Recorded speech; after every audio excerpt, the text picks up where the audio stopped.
Welcome back to Spitball Spitball Media. This is Larry. I don't want to be Larry. And I'm Harry. I'm Corn Pop. Back in 19 clickety-clack, me and Joe Biden had a sniff fight, which caused Jeffrey Epstein not to commit suicide in prison. A sniff fight? Sniff fight. I was going to go sniff battle, but it didn't come out. So what we doing? We just want to talk about movies? Yeah, I'm bored. Let's talk about movies. It's not going to be like a review. Which one do you want to start? Let's do that one. Cloverfield. Your favorite movie? Well, it's not my favorite. I do like it. Yeah, it was okay. It was okay. I mean, especially for its time. I mean, Adam Sandler's okay. So you think it's just okay? I mean, it was in that time where everybody had to just found footage crap. Oh, look at me! I see a monster in my cell phone! Oh! Well, they were new then. It was a new thing. Now it's old, more out. So back then, when cell phones became real popular, we had to go film things. Pretty much. I mean, that was just like Blair Witch Project. That's when like, oh man, I get this new camcorder for Christmas. Let's go find a witch. Well, Blair Witch Project started it because, and here's the... Back in the good old state of Maryland. Blair Witch Project, the first one, had the largest net gain financially, box-wise, since the original Star Wars. Gross gain. Yeah. But they don't say they only spent $20,000 to make the movie, and it generated like $20 million. Mm-hmm. Get your hands off me! I'm just doing a Joe Biden. Ah! Corn Pop, don't take that! Anyway. Alright. Corn Pop. So anyway, the found footage thing with the shaky cam, it was a cheap way of making movies, generated a lot more money. Oh yeah. But it got old. Yeah, real quick. This was more of almost like one of those 3D rides. Because at one point I watched it in the theater, and they were going down a hallway, and I kept trying to look around the corner before I realized, oh, it's a movie. I can't actually look around the corner. But yeah, it was fun. I enjoyed it. I mean, it wasn't bad. They made a series out of it, though. They tried. I thought the one with John Goodman and that lady, that one, what was it called? Cloverfield 19 or something? I don't know. 1010 Cloverfield Lane. Yeah, like that. That wasn't too bad. But then they tried to make a Netflix series movie out. That what I heard was dumb. So, I mean, overall, it was one of those movies that hit its popularity and then just died off. Yeah, this one I can watch over and be entertained. The one John Goodman is really good. It's a better movie than this, but it doesn't have a lot of rewatchability. Now, Chronicle did the same thing. I think Chronicle had more of an actual kids found footage kind of movie. Okay. Because it is basically 3 kids go out. One's unpopular, 2 are like a one. You gotta watch it. It's interesting. They all get superpowers, basically. Okay. Dude, in one scene in that movie, though, they're like this one of the kids that has superpowers is arguing with the other kid that has superpowers because one's like an emo kid and one's a sports jock. And they're like, kind of like... This table. Yeah, put it down there. Oh, it's the blue tote. Anyways, they're arguing back and forth. Everybody needs leg room. Corn Pop needs a leg room. Put you in your place. Anyway, they're arguing back and forth, and the emo kid's like, I'm too cool, I listen to My Chemical Romance. And bam, shoots him with the freaking lightning bolt from the sky and kills him. Well, another thing I like about movies like this is there's no stars. Oh no, there's other ones. Anybody can die. I mean, right. If you got Tom Cruise in your movie, you know he ain't getting killed. He might. I mean, first scene. Now, $50 million. He ain't bite the bullet in the first 5 minutes. Heck, he can. Yeah. But yeah, I mean, it's got no real stars, so you don't know who's going to make it, who don't. That adds a lot to it. We'll give that like a 3 out of 5. I'm not rating it. I'm just talking about it. Okay. I'm tired of rating them. All right, let's talk about this. Okay. I know you watched number 2. Yes, I watched number 2. This is a comic book series, also apparently. I don't know if you've seen 1. 3 was good. Okay. Okay. It is Keanu Reeves' revelation movie because he has been in some terrible movies after The Matrix. Oh yeah. And his acting is, hey, I'm ready to do this thing. Let's go kill some demons. Is he the one that's famous for, whoa, whoa. Was that enough? That's him. That's him. That's in that Bill and Ted stuff. He's like, whoa. Yeah, there's like a whole collage of him just going, whoa, in like different movies over his career. He might have said whoa in this. I don't know. I don't know. I think... Probably did. You couldn't hear it for the gunshots. Now, if you like watching someone get the crap beat out of them through a whole movie... Who doesn't? This is the movie that you want to watch. This man gets tortured through the whole movie, but it's just the choreography in this movie is great, man. All right, yeah. With the knife throwing, the shooting, him and jump, I don't think it's like as plot wise, story wise, it's out there a little bit because some of the stuff don't make sense. Basically, it's just a bunch of assassin cults. Yeah. So, about 90% of New York is just a bunch of assassins. Pretty much. But in reality, I like it. Keanu Reeves does a good job, and it's got him more jobs after this. He's actually in a video game now. Oh. Now, for this movie, though, Logan. Now, I'm looking for plot. Because that movie had a lot of feel to it. It did. Yes. Now, some people are saying, well, it's a downer. Yeah, but this is before Deadpool, ain't it? This is like their first rated R movie. No, Deadpool was the first. No, I thought this came up before Deadpool. Oh, well, this came right after. This came before Deadpool 2.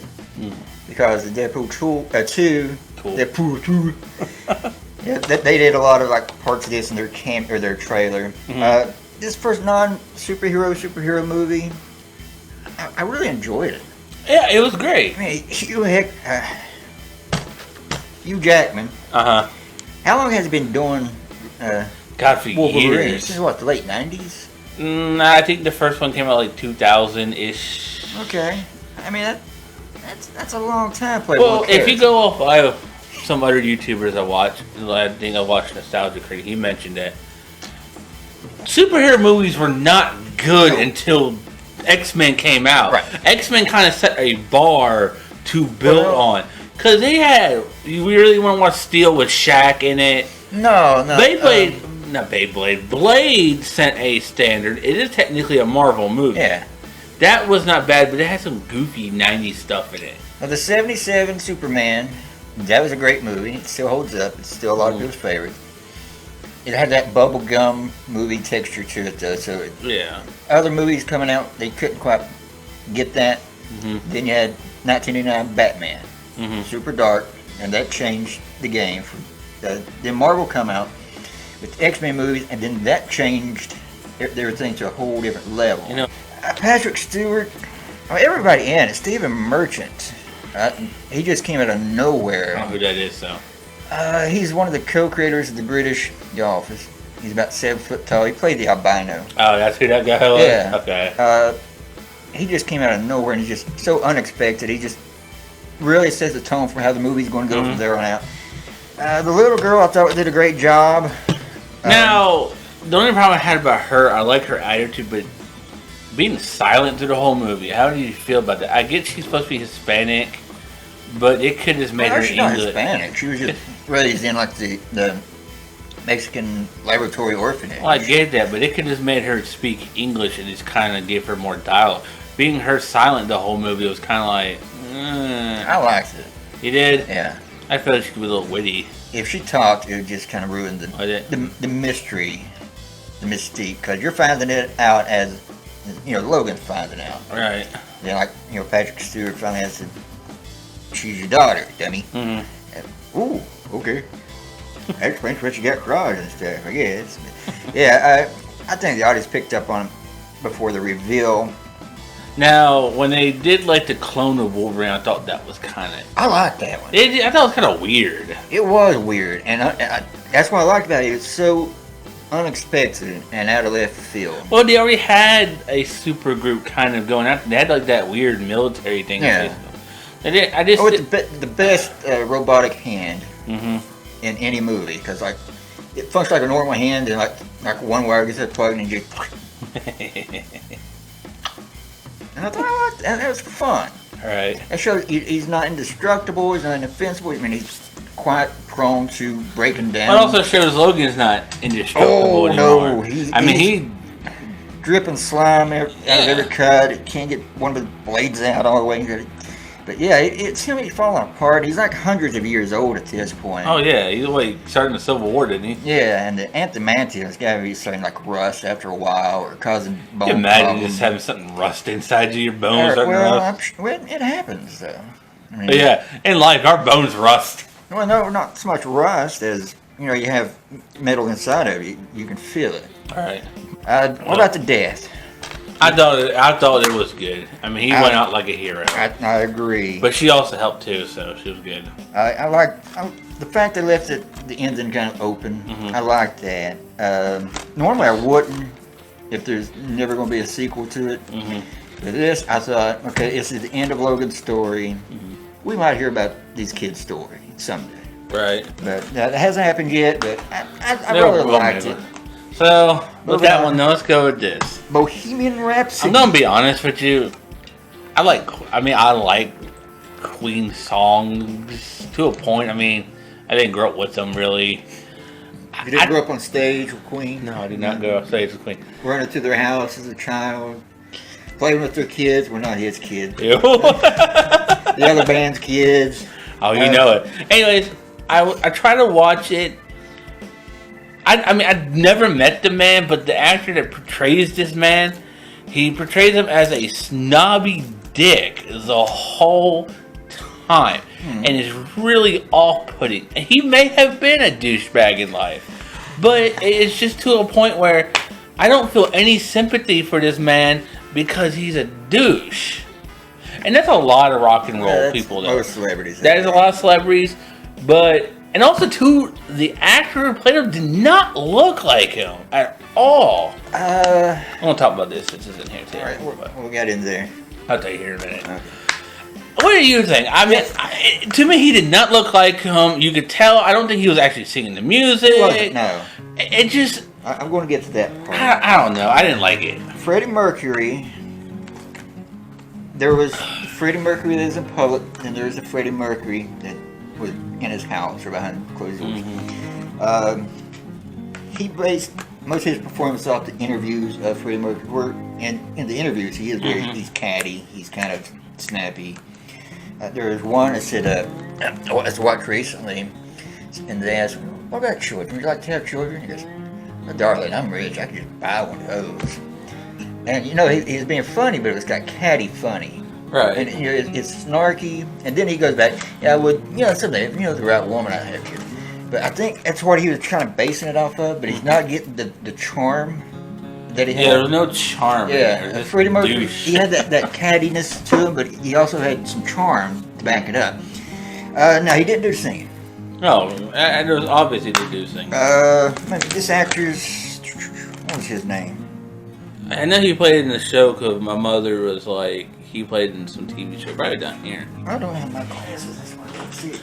Come on, old man, put on your glasses. Logan got old. I'm getting old. My adamantium is just coming out of my toenails at this point. Malik. Ami Malik. Now, I first saw him in The War at Home. I thought he was really good in it. He played like the neighbor's kid. I don't know, so. Then he was in Night at the Museums. He played the mummy. As far as acting goes, it's the way he acts in everything. Like a total dick? Well, no, just kind of like Faye. Kind of. Does he act like the guy off of Vampirifica? Is that what you're trying to say? Not as far, but to the extent of you think, okay, I think he might be. Oh, yeah, I think he might be.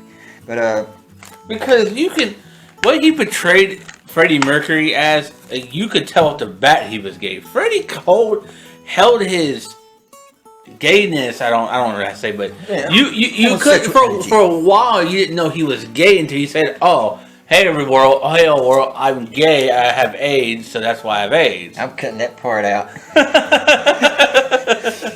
and putting that into a whole other thing. Good Lord. Nick finally comes out. I'm going to put it on a recording like call your family. No, I will beat you like a horse. I'm going to edit out a mom, a dad, and then that part of you just. No, I would beat you like a horse. Horse monkey. No, Queen in the 1980s, 70s, 80s. I was aware of them. I was a fan. You're a wee lad back then. We didn't get a lot of rock exposure. It's very Christian house. Die-hard country Christians. Yeah, it's all gospel and bluegrass. And I didn't know the music outside of that. So I was about 6 or 7. And the first, non-Christian, country music I heard was No One Bites the Dust. Back then, nobody suspected of him being gay. And now we can look at the videos they shot and go, how did they not know? First, the name is Queen. Yeah. He comes out on stage and, But he had another name before he changed it to Queen. I forgot. Smile. Yeah, Smile. That was a different band. But after now, Ami Malek, getting back to him and his performance. Couldn't pick somebody else? He did okay. I was really distracted by the teeth. He's like, hard. That really threw me. I was distracted by the bad wig. Well, he supposedly had big teeth. He did. He had big smile. He had giant teeth. He was born with 4 extra teeth. Was he really? Wow. Yeah. And he didn't do anything about them, and it caused some pain in his life. Having 2 on top, 2 on the bottom. But he was afraid to change it because he's afraid it would change the voice and wouldn't be able to sing. But yeah, the dentures are just not realistic. They're over top. Now, the dude who did the vocals, Mark Martel from Canada, spot on, dead ringer for Freddie Mercury. Freddie Mercury has got one of the best singing voices ever. Hard to match. Yeah, but Mark Martel, he's just right there. He's like 99.9%. Drag on this too long. Okay, all right, we're conversating here. Conversations You're getting too long as they go. About Queen here, man. The other guys, the actors, the guy played Brian May, the guy played the bassist, the drummer. I thought they were just perfect. They were dead on ringers. They had the accents just right. They had the personality just right. But the guy who played Freddie was so off. Yeah, he just missed it by a little bit. It's like a one-dimensional Freddie. And another thing is, it focused on Freddie being full gay, but he wasn't. He slept with as many women as he did men. He was bi. Right. And there was another thing that they missed in the movie was Freddie was just a naturally lonely person. He was just desperate to find love anywhere he could find it. Well, he made a song about that. Yeah, but sadly, it just didn't happen for the guy. All right, moving on.